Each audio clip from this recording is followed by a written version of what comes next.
The marshal slowed his pace as we reached the legal tender, looking in through one of the saloon's big front windows. For a time he paused, studying the interior. Then he turned back to me. "Hardest part of the job is keeping the peace without clamping down too hard. Town council likes the money Dufresne and his cowhands spend in town, but it don't like things to get out of hand. We're supposed to get a city attorney sometime this spring, but at present you and me are the law in Medicine Lodge." "The legal tender is open from noon to 2 in the morning," he continued. "City ordinance says customers have to check their guns with the barkeep while they're inside. Whiskey and gunpowder make a bad mix." "What about Indians?" I asked.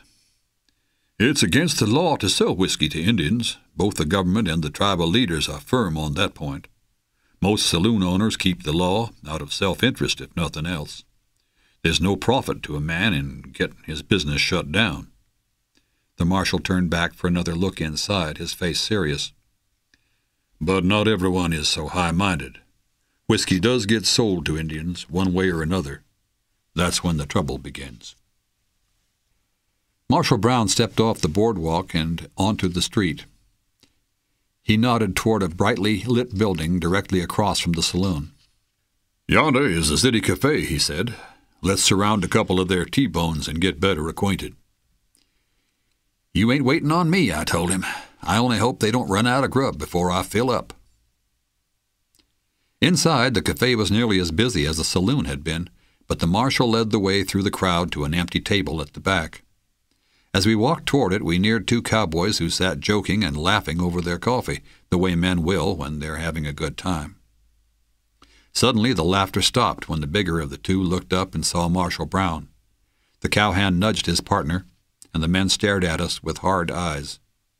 They stood abruptly as we went by and walked toward the door. I heard the big man's words, left behind him like a skunk's foul odor. "Goddamn coon Marshal and his nigger-loving deputy." I spun on my heel, turned to go after the men. They were just going through the doorway when I felt the marshal grasp my arm like a steel trap. "Whoa, deputy," he said. "You've only been in town an hour or so. You'll hear worse than that if you stay." "Turn me loose," I said. "I'm not letting them get away with that." "Yes, you are. Keeping the peace calls for a cool head and a steady hand. If you don't have those things, you'd best collect your horses and go back to where you came from. I can't use you." He spoke softly, but his hand on my arm hadn't relaxed at all.